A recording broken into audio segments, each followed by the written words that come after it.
오늘 말씀은 먹임, feeding입니다. 저는 가끔 설교 준비를 하고 있거나 책상에서 책을 읽고 있을 때 우리 자녀들 중에 몇 명은 저에게 찾아와서 이야기합니다. 아빠, 배고파요. 이럴 때가 있어요. 그러면 이제 저는 아빠 된 도리로서 또 자녀들을 사랑하는 마음으로 책을 읽다 말다, 또한 설교를 준비하다 말다 부엌으로 가서 뭘 먹을 거 있나 라고 살펴봅니다. 냉장고를 열어보고 또 냄비에 무슨 음식이 요리되어 있나 보면 때로는 없을 때가 있어요. 그때 참 난감합니다. 그럴 때 저는 뭘 만들려고 하면 시간이 많이 갈 것 같고 또 어떤 음식이 어디에 있는지 잘 모를 때가 있고 그래서 결국은 SOS, 긴급한 상황에 부르는 하나의 메시지가 있는데 엄마한테 가보라고, 엄마에게 가봐라 이렇게 이야기합니다. 그런데 이상하게도 엄마는 어떻게 해도 음식을 만들어냅니다. 그래서 제가 항상 깨닫는 것이 뭐냐면 야, 엄마의 사랑은 참 대단하다. 저는 만들고 싶어도 어디에 음식이 있는지 또 어떻게 요리를 해서 줘야 되는지를 생각을 하려고 하면 시간이 많이 갈 것 같고 또 막 책을 읽다가 설교 준비를 하다가 이렇게 갑자기 나온 터라 이렇게 계획이 쓰지 않지만 엄마는 자녀들이 그렇게 이야기할 때 열리를 제쳐놓고 자녀들에게 음식을 먹이기 위해서 급하게 음식을 만듭니다. 근데 옆에서 저도 먹어보면 맛있어요. 정말 맛있어요. 저는 식당에서도 이렇게 먹어보지만 아내가 만들어진 음식에 길이 들었는지 아내가 만들어진 음식이 상당히 맛있습니다. 그렇다고 해서 저희 아내가 뭐 특급 요리사란 말은 아니고 그냥 입맛이 맞다는 거예요. 그래서 배고픔을 해결한 그런 경우가 종종 있습니다. 아니요, 자주 있습니다. 제가 왜 이런 이야기를 하냐면 예수님도 많은 사람들이 배고파할 때 피하지 않고 그 문제를 해결하시고 먹이시더라는 겁니다. 먹이셔.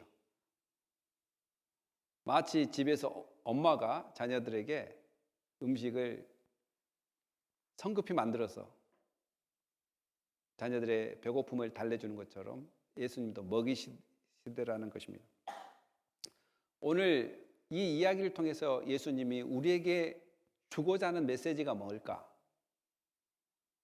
라는 것을 생각해 보면서 이 말씀을 통해서 먹이시는 예수님을 발견할 것이고 불쌍히 여기시는 예수님을 발견할 것이고 더 나아가서는 천국을 소망할 수 있도록 또 예수 그리스도를 바라볼 수 있는 그런 메시지가 오늘 말씀을 통해서 발견될 것입니다. 그러면 구체적으로 이 말씀은 여러분들이 너무너무 잘 알아서 심지어는 이 마태복음 14장 13절부터 21절을 이야기하니까 오히려 저희 자녀가 저에게 설교를 합니다. 이 말씀이죠? 라고 아침에 이야기를 하더라고요. 그래, 너 오늘 설교 들을 필요 없구나 라고 생각을 한 적이 있습니다. 그런데 이처럼 자주 들었고 또 이 말씀은 사복음서에 다 나옵니다. 마가복음에서도 나오고요.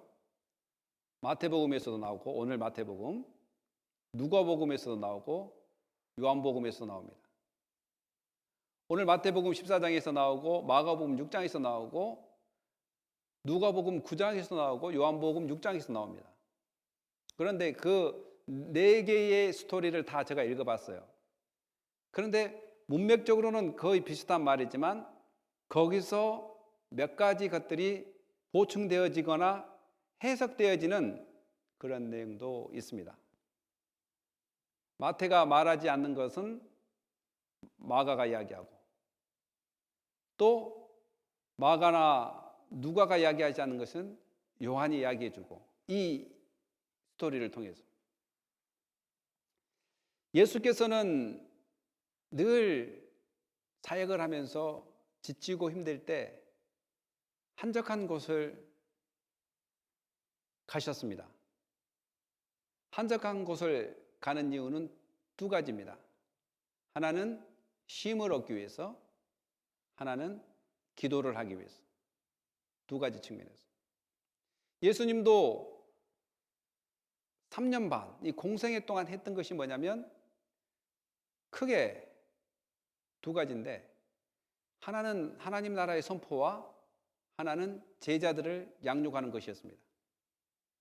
하나님 나라를 선포하면서 또 하나는 제자들을 데리고 다니면서 어떻게 하나님 나라를 선포해야 되는지, 그리고 제자들은 증인으로 삼아져야 되기 때문에 이 두 가지 큰 사역들을 진행하고 있는 것을 볼 수 있습니다. 사역의 내용은 가르치는 것, 그리고 힐링, 고치는 것, 그리고 프로클레임, 선포하는 측면에 이 세 가지가 포함되어 있습니다. 그리고 장소는 어떠한 곳만 주장하지 않습니다. 이방 지역도 가고 갈릴리 주변 또 갈릴리 건너편에도 가고 여러 지역으로 예수님께서는 복음을 증거하러 다니는 것을 볼 수 있습니다. 심지어는 회당에 갈 때는 회당 안에서도 복음을 증거합니다. 회당 안에서도 귀신을 내쫓고 회당 안에서도 병을 고치고 또 회당 밖으로 나와서 병을 고치고 귀신을 내쫓고 많은 사람들에게 복음을 증거합니다. 그래서 오늘 이 스토리도 예수님께서 배를 타고 떠나서 따로 빈들, 여기서 빈들은 약 광야를 이야기합니다. 광야. 그런데 이제 우리가 여러분들 19절에 보면 예수님께서 많은 무리를 어디에 앉히셨어요? 19절에 보면 잔디밭에 앉혔다라고 이야기합니다. 사실 빈들이 그냥 광야처럼 이스라엘 백성들이 출애굽을 할 때 그 정말 그 출애굽 그 경로는 정말 드라이 랜드예요. 마른 땅입니다. 그러나 오늘 예수님이 가는 곳은 빈들이라는 의미가 바로 예수님께서 광야를 상징하는, 또 이 마태도 광야를 상징하는 의미로 빈들이라고 했지만 사실 그건 빈들이 아니라 그레스, 곧 잔디가 푸른. 왜냐하면 요단 동편, 다른 성경에서는 그걸 베세다라고 이야기하더라고요. 베세다 지역으로 갔다고 이야기하더라고요. 거기는 이제 요단 동편에 거기는 나무들이 많고 산림이 어느 정도 있습니다. 그러나 빈들이라는 것은 예수님께서 마치 이스라엘 백성 광야의 길에서 모세가 인도하는 그러한 이미지로 빈들이라는 언어를 사용합니다. 그리고 무리가 듣고 여러 고을로부터 걸어서 따라간지라 예수께서 나와서 큰 무리를 보시고 불쌍히 여기사. 사랑하는 성도 여러분, 예수님께서 좀 안식을 취하고 또한 기도하기 위해서 한적한 곳을 제자들하고 갔습니다. 물론 다른 성경에서는 뭐 예수님이 먼저 가고 제자들이 따라왔다라고 여러 가지의 좀 다른 비유로 이야기하지만 결국은 같이 가서 거기서 예수님이 하려고 했던 것은 resting, 좀 쉼과 더 나아가서는 기도하는 시간을 좀 갖고자 했을 것입니다. 그런데 불구하고 이미 사람들은 예수님이 어디를 가는가를 알고 예수님을 따라가는 그러한 모습을 볼 수 있습니다. 그런데 예수님께서 그렇게 쉼과 또한 기도하는 그런 한적한 곳에 갈 때 그것보다 우선시 되어졌던 것이 뭐냐면 백성들을 볼 때, 그들이 갈급히 찾는 예수를 볼 때 예수님은 그들을 불쌍히 여기시더라라고 이야기합니다. 불쌍히 여기시더라. 물론 마가복음 이런 데는 예수님께서 목자가 없는 그런 상황을 보고 불쌍히 여기신다라고 이야기합니다. 마가복음, 누가복음, 요한복음 이런 것들을 좀 비교해서 본다면 다른 복음서에서는 목자 없는 것을 불쌍히 여긴다. 그래서 왜 불쌍히 여기느냐? 목자가 없어서 정말 병들어 있고 지쳐 있고 희망과 비전이 없고 죄 가운데 살아가는 영혼들을 이끌어주고 정말 그 죄의 문제를 해결해 줄 수 없는, 이 말은 무슨 말이냐면 이스라엘 백성들은 병이 들 때 원인 중에 하나가 부모의 죄든지 본인의 죄 때문에 병들었다고 많은 인식을 하고 있습니다. 고로 병이 들었다는 것은 죄 문제가 있다는 것입니다. 그러니까 예수님이 볼 때 저 영혼들이 죄로 가득 차 있어서 병들었다고 생각하는 그들을 정말 이끌어줄 사람이 누군가? 목자가 없다는 것을 불쌍히 여기고 예수님께서는 그들에게 병을 고쳐주십니다. 물론 다른 복음서에서는 병만 고쳐주는 것이 아니라 하나님 나라에 대해서 가르쳤다고 이야기하고 있습니다. 그러니까 예수님께서 늘 가는 곳은 가르침과 선포와 힐링, 이 고침이 늘 동반되어지고 있다는 것을 우리는 알 수 있습니다. 고로 명목상으로 병만 고쳐주는 예수님이 아니라 참된 병으로부터 벗어날 수 있는 것은 가르침인데 바로 하나님 나라에 대한 가르침이 선행되어졌다는 것입니다. 왜냐하면 병은 또 들기 마련이기 때문에 그렇습니다. 그래서 예수님께서는 그들을 불쌍히 여기고 그들에게 가르치고 고쳐주는, 사랑하는 성도 여러분, 예수께 나오십시오. 예수를 믿으십시오. 예수만이 우리의 병을 고쳐줄 수 있고 죄로부터 벗어날 수 있는 유일무이하신 바로 하나님의 아들 예수 그리스도입니다. 우리가 이 예수 그리스도를 믿고 있음에 감사돼야 될 이유가 목자 없는 양처럼 헤매이지 않기 때문에 감사할 수 있습니다. 우리는 참목자 되신 예수님이 있기에 우리의 죄를 고백할 수 있고 우리의 나갈 방향을 잡을 수 있습니다. 바로 누구 때문에 그렇다라고 이야기한다면 예수 그리스도 때문입니다. 그렇게 가르치고 고치다 보니까 어느덧 밤이 됐어요. 사랑하는 성도 여러분, 밤이 되면 가장 먼저 해야 될 것이 저녁밥을 먹어야 됩니다. 저녁밥. 엄마 배고파요. 아빠 뭐 먹을 거 없어요? 사실 냉장고에 먹을 것이 있는데 애들이 볼 때는 먹을 것이 하나도 없게 보인 것이 사실입니다. 분명히 누가 봐도 우유도 있고 빵도 있고 있는데 먹을 것이 없어요. 애들 눈에는. 그러나 그 먹을 것이 없다고 생각한 그 어린 아이들의 눈을 밝히 보이사 먹게끔 해주는 것이 엄마예요. 마찬가지로 예수님도 마찬가지로 오늘 이 말씀을 통해서 또 하나의 교훈을 줍니다. 저녁 때 되면 제자들이 나와 이르되, 제자들이 예수님께 이야기합니다. 예수님, 지금 너무 어두웠어요. 그리고 이 지역은 쉽게 음식을 구할 수 있는 장소가 아닙니다. 빈들입니다. 빈들. 때도 이미 저물었습니다. 저 사람들을 보내서, 이 무리들을 보내서 약 5천 명의 남자들 그리고 가족까지 다 하면 5천 명이 넘고 10,000명에서 20,000명, 이 사람들을 보내서, 아니면 남자를 대표해서 5천 명만 보내서 각자가 먹을 수 있는 것을 사와야 되지 않는가. 물론 다른 성경에 빌립이 200데나리온 이상이 든다고 하더라고요. 그 사람들을 먹이려면. 그런데 예수님께서는 그 제자들을 그렇게 이야기할 때 이야기하기를 너희가 먹을 것을 주라. 아니, 생각을 해보십시오. 이성적으로, 상황적으로, 처지적으로 제자들이 이미 예수님에게 먼저 이야기했습니다. 이미 때가 늦었고 여기는 빈들이라 먹을 것이 없어요. 예수님, 그런데 예수님께서 역으로 너희들이 먹으라라고 이야기하면 예수님께서 제자들을 어떤 의도로 그렇게 질문을 했을까요? 어떤 의도로? 여러분 어떤 의도로 질문했다고 생각하십니까? 다른 복음서에서는 예수님께서 시험하기 위해서, 테스트하기 위해서 라고 질문을 했다고 합니다. 그러니까 이 부분에 너희가 먹을 것을 주라라고 예수님이 이야기한 것은 저는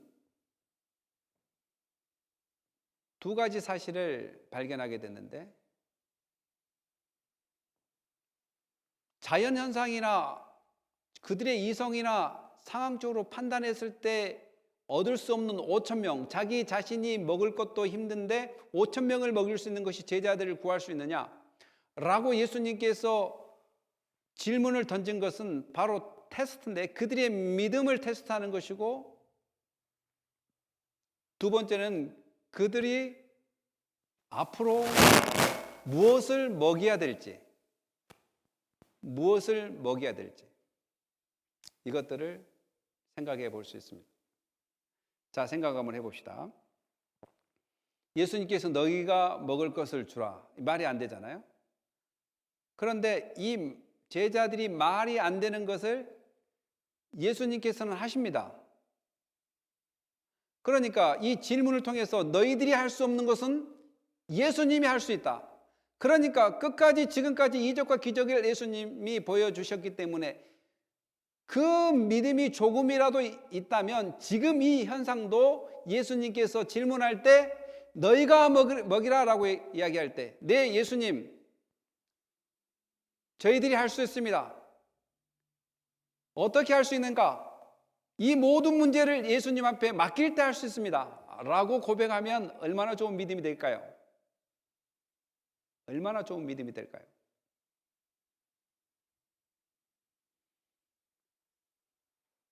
너희들이 할 수 없는 것은 예수님이 할 수 있다 라는 것을 역으로 예수님이 마치 빌립을 테스트한 것처럼 제자들의 믿음을 테스트한 거라고 볼 수 있습니다. 두 번째, 너희가 먹을 것을 주라고 이야기할 때 예수님이 빵입니다. 요한복음에서는 예수님을 생명의 떡이라고 이야기합니다. 너희가 먹을 것을 줘야 됩니다. 앞으로 제자들이 이 상황을 보고 증인이 되어서 앞으로 예수님의 제자들이 예수 그리스도가 생명의 떡이라는 것을 믿고 이제는 믿지 않는 사람들에게 생명의 떡인 예수님을 먹여야 됩니다. 바로 이 의미가 이 질문 속에 있지 않은가, 저는 두 가지를 생각해 보게 됐습니다. 너희들이 못하는 것은 예수님은 할 수 있다. 너희들이 감히 접근도 못하는 것은 예수님이 할 수 있다. 그리고 너희들이 먹이라는 의미 속에는 앞으로 생명의 떡인 참떡 대신 예수님을 너희들이 이제는 안 믿는 사람들에게, 이를 모르는 사람들에게 예수 그리스도가 떡이라는 것을 통해서 너희들이 그 예수님을 전해야 된다라는 의미가 이 말씀 속에 있다고 생각합니다. 사랑하는 성도 여러분, 많은 사람들이 너희가 먹이라 라고 이야기할 때, 그래요, 예수님의 제자들은 복음뿐만 아니라 사회 가난한 자를 돌아봐야 됩니다 라고 설교하는 사람도 있어요. 물론 그럴 수도 있지만 제자들도 먹을 것이 없었습니다. 제자들도 먹을 것이. 왜냐하면 예수님께서 있는 것을 가져와 보라고 이야기했어요. 제자들이 이르되 여기 우리에게 있는 것은 떡 5개와 물고기 2마리뿐이니이다. 이르시되 그것을 내게 가져오라 하시고, 그러니까 제자들이 가지고 있는 것이 떡 5개와 물고기 2마리라는 사실인데, 그것도 다른 요한복음에서는 제자들의 떡과 물고기가 아니라 한 소년의 떡과 물고기라고 기록되어 있습니다. 그러니까 물론 제자들이 남을 돌아보고 먹을 것을 공급해 줘야 되겠지만 먹을 것을 공급해 주는 그 이야기보다는 예수님께서 얼마나 위대한 일을 하셨는지, 너희들이 할 수 없는 일을 예수님께서 하셨다는 측면이 더 강하다는 것입니다. 그리고 생명의 떡 대신 예수를 제자들이 증거해야 되는 의미가 이 모습 속에서 우리는 발견할 수 있습니다. 그러니까 2마리의 고기와 5덩어리의 떡을 예수님께 가져오라, 이것이 핵심입니다. 너희들이 할 수 없다고 할 때, 너희들이 바라볼 때 답이 나오지 않는다 할지라도, 조그만 그런 상황 가운데, 처지 가운데 있다 할지라도 그 모든 것들을 예수 그리스도께 가져올 때 문제가 해결된다는 것을 우리는 기억해야 됩니다. 여러분, 우리의 죄 문제, 우리의 인생 문제, 우리 스스로 해결하기 상당히 힘듭니다. 내가 바라는 대로 짝짝 이렇게 맞아 떨어지지 않아요, 때로는. 그러나 그렇게 한다 할지라도 모든 상황을 예수 그리스도께 가져와서 그분과 함께 기도하면서 그분의 인도함을 받을 때 해결이 일어납니다. 제자들은 예수님께서 가져오라고 할 때 가져왔습니다. 그럴 때 기적이 일어났습니다. 어떤 기적이 일어났냐? 무리를 명하여 잔디 위에 앉히시고, 아까는 빈들이라고 이야기했지만 지금은 잔디 위에 앉히신다고 이야기하고 있습니다. 떡 5개와 물고기 2마리를 가지사 하늘을 우러러 축사하시고. 여러분, 예수님께서는 그의 백성들을 긍휼히 여기고 불쌍히 여기고 그들의 배고픔을 채워주시는데, 어떻게 채워주냐면 하나님께 축사합니다. 하나님께 축복합니다. 이런 간섭은 유대인들에게 있어서 늘 식사 전에, 또한 가족끼리 모여서 떡을 뜰 때, 유월절 음식을 먹을 때 했던 기도 내용이 있습니다. 전통적인 기도문은 우리의 왕이신 우리 주 하나님을 찬양합니다, 이렇게 하거나 우리 주 왕이신, 우주의 왕이신 우리 주 하나님을 찬양합니다, 찬양을 받으소서라는 의미가 있습니다.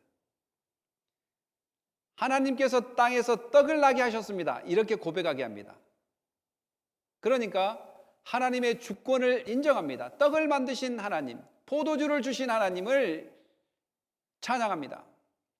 오늘 식사를 할 때 우리가 기도하는 것이 뭐냐면, 하나님, 이 음식 주심을 감사합니다. 이 음식이 만들어질 수 있도록 허락해 주셔서 감사합니다. 우리에게 먹을 것을 주셔서 감사합니다.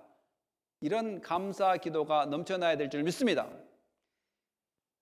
아침을 먹을 때나 점심을 먹을 때나 저녁을 먹을 때 선행돼야 될 것이 있다면, 하나님, 당신은 우주의 왕이십니다.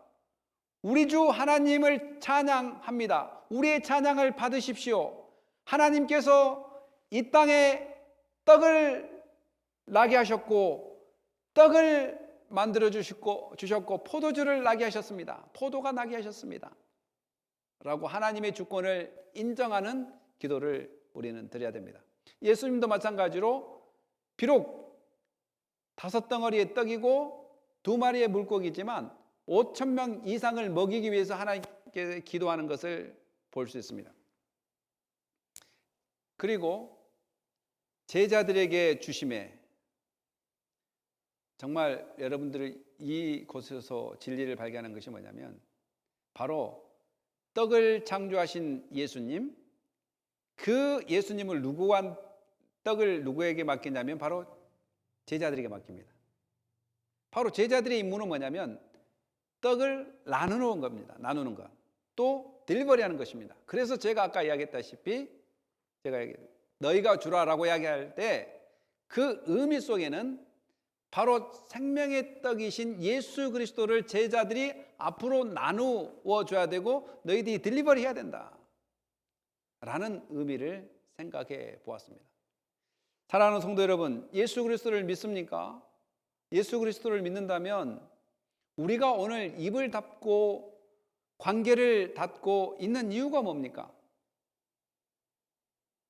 더 이상 예수 그리스도의 참떡 대신, 생명의 떡 대신 예수님을 증거하지 않겠다는 반증이 될 수도 있기 때문에 예수 그리스도를 영접한 사람은 가만히 있을 수가 없습니다. 예수를 증거할 수밖에 없고 예수를 나눌 수밖에 없는 것이 바로 예수 그리스도의 제자된 삶이라는 것을 오늘 이 말씀을 통해서 발견하게 됩니다. 예수 그리스도의 복음을 주니까, 또한 오늘 예수 그리스도께서 떡을 제자들을 통해서 주니까 그들이 다 배불리 먹습니다. 바로 예수 그리스도의 복음은, 예수 그리스도의 참 떡 되심은 그를 믿는 모두를 구원할 수 있는 충분한 능력이고, 또한 그를 믿는 모든 사람들이 죄를 회개할 때 충분하게 용서해 줄 수 있는 능력입니다. 믿습니까? 그래서 우리가 하나님 앞에 나와서 예수님의 이름으로 회개의 기도를 드리는 것입니다. 그리고 그의 구원은 이 땅을 구원하고 남을 만큼 엄청난 힘을 가지고 계신, 충분하신, 배불리 먹고 남는 그러한 힘을 가지고 계신 예수님이십니다. 그런데 문제는 안 믿기 때문에 문제입니다. 예수님의 능력이 부족해서, 예수님의 구원의 손길이 부족한 것이 아니라 예수님은 능력의 손길, 은혜의 손길은 풍성하라고 이야기합니다. 그러나 그를 믿는 사람이 없고 찾는 이가 없기 때문에 멸망으로 가게 된다는 것입니다. 사랑하는 성도 여러분, 얼마나 많이 충분했으면 먹고도 12바구니가 남았다라고 이야기합니다. 여러분, 이제 이 말씀 속에서 숫자가 자주 나오는데요. 숫자가 떡 5개가 나오고요, 물고기 2마리가 나오고, 남자만 5,000명이 나오고, 또 다른 복음서에는 50명씩 이렇게 그룹핑했다고 나옵니다. 그룹으로 만들어서 들렸다. 거기서 겹치는 숫자가 뭐냐면 오란 숫자가 자주 나옵니다. 이 유대인들이 오란 숫자를 자주 쓸 때는 대부분 모세 오경, 율법에 관한 이야기를 빗대어서 오란 이야기를 많이 하는데, 5,000명, 50명, 5덩어리, 곧 그들은 율법 가운데 있는 사람들, 그러니까 말씀 가운데 있는 사람들, 하나님의 말씀이 임한 사람들이라는 의미도 포함되어 있다는 것을 우리는 발견할 수 있습니다. 그 말씀이 율법의 완성되신 예수 그리스도라는 것을 계속해서 이러한 이적과 기적을 통해서 제자들을 일깨우고 사람들을 일깨우고 예수 그리스도만이 참 떡이고 영원한 생명이라는 것. 이스라엘 백성들은 광야에 생활을 할 때 모세로부터 하나님께 기도해서 하나님께서 만나를 먹게 했습니다. 그리고 메추라기를 먹게 했습니다. 그리고 그 만나와 메추라기는 먹어도 부족했습니다. 그래서 심지어는 며칠치를 이렇게 모아서 저장하려고 했지만 되지 않았습니다. 썩어버렸습니다. 그날 먹게끔 했습니다. 그러나 모세를 통해서 하나님께서 보여주셨던, 공급하셨던 그런 만나와 메추라기를 바로 예수님께서 그들에게 상징적으로, 바로 그때 그 만나와 메추라기는 영원하지 않지만 바로 이스라엘을 광야 가운데 먹이신 하나님이 예수 그리스도의 참떡을 통해서 영원히 너희를 먹이겠다는 메시지가 이 말씀 속에 있다는 것입니다. 더 나아가서 이 말씀은 그 당시에 예수를 통해서 먹는 것뿐만 아니라 앞으로 영원히 함께할 천국의 잔치 자리에 식탁이 될 수 있다는 것. 또 우리가 매 순간 예배를 드릴 때 성찬을 하는 성찬의 기쁜 감사가 들어있다는 것도 우리는 이 말씀을 통해서 발견할 수 있습니다. 사랑하는 성도 여러분, 저는 여러분들에게 묻고 싶습니다. 예수님은 사람들을 불쌍히 여긴다.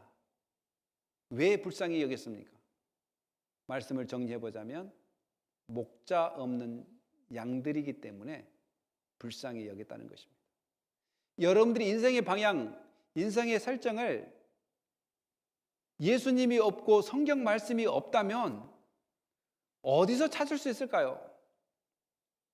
저는 지금까지 살아오면서 사람이 영생을 얻는다, 사람이 천국에서 산다 라는 그 명확한 말들을 잘 들어보지 못했습니다. 윤회설,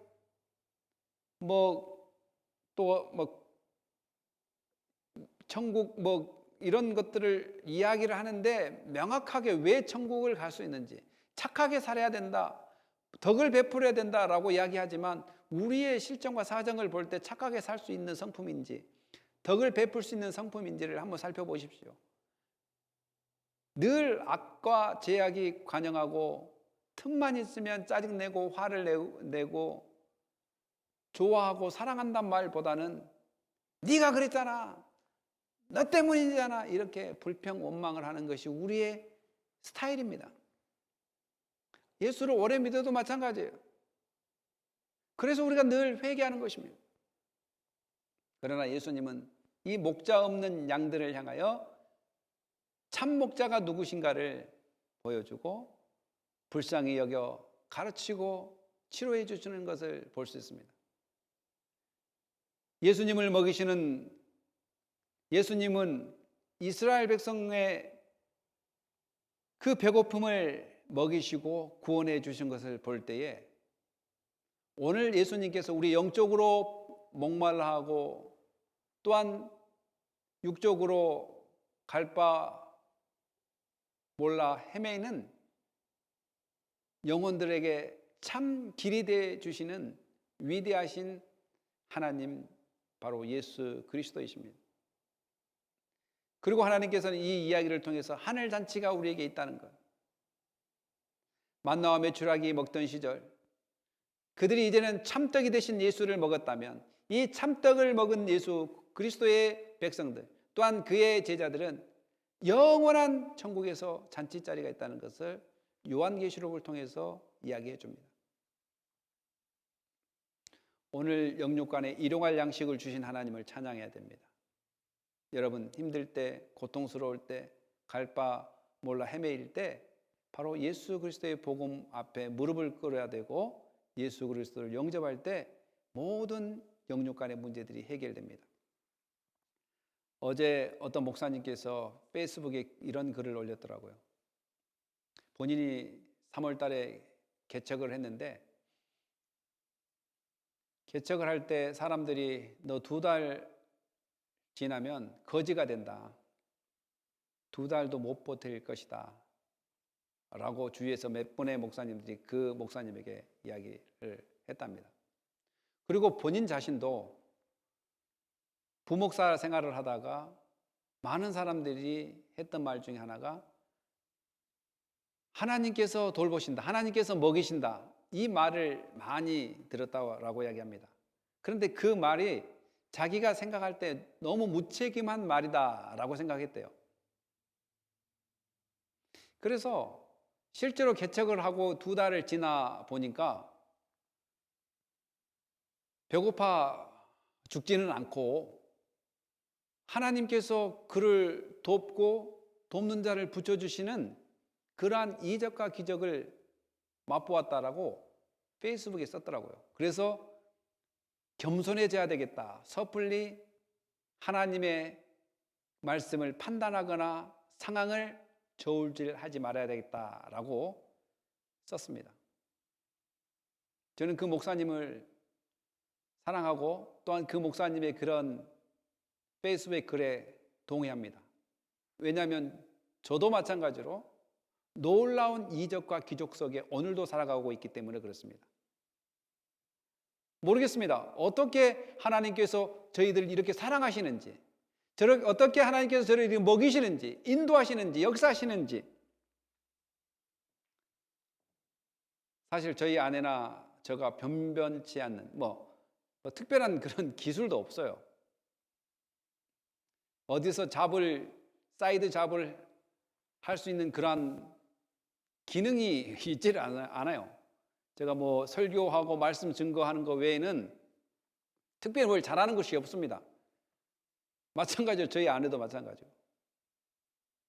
그래서 쉽게 잡지를 못하는데, 이 이야기는 뭐냐면, 그럼에도 불구하고 하나님 일을 해나가니까 하나님께서 시시때때로 저희 가정과 이 버지니아 소리교회를 인도해 나가는 것을 볼 수 있습니다. 예수 그리스도께서 입히시고 먹이시고 우리의 생각과 사상과 이성과 처지와 다르게 예수님께서는 역사해 주신다는 것을 우리는 이 말씀을 통해서 깨달아야 될 줄 믿습니다. 육적인 측면뿐만 아니라 영적인 측면까지 고루 예수 그리스도께서 공급하심을 우리는 믿어야 됩니다. 더 나아가서는 제자들은 해결할 수 없습니다. 제자들은 무능력합니다. 그러나 제자들이 전한 생명의 떡 대신 예수 그리스도만이 우리의 영원한 영의 양식이고 우리의 육적인 필요를 채워주시는 자비로운 하나님, 우리를 긍휼히 여기시는 하나님이 바로 예수 그리스도이십니다. 자, 그러면 우리는 어떻게 이 땅에 살아야 될까요? 이러한 위대하신 예수님을 간직한 우리는, 함께한 우리는, 영접한 우리는, 또한 함께 해주신 우리는 영생의 빵 대신 예수님을 전해야 될 줄 믿습니다. 너희들이 먹여라. 내 제자들이 증인이 돼야 됩니다. 이제는 빵 대신 예수를 증거해야 됩니다. 증거해야 돼요.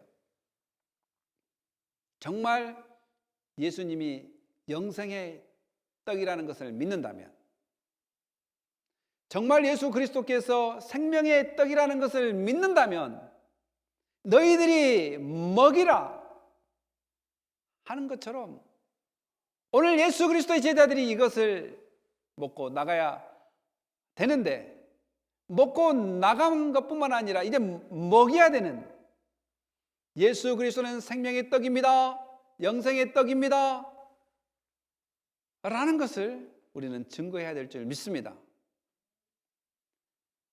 더 우리가 해야 될 것이 있다면 생명의 빵 되신 예수님을 사람들에게 먹여야 되는데, 사람들에게 좋은 관계들을 맺어가야 됩니다. 바로 내 이웃을 사랑하는 것입니다. 좋은 관계를 맺기 위해서는 사랑하지 않으면 좋은 관계를 맺을 수가 없습니다.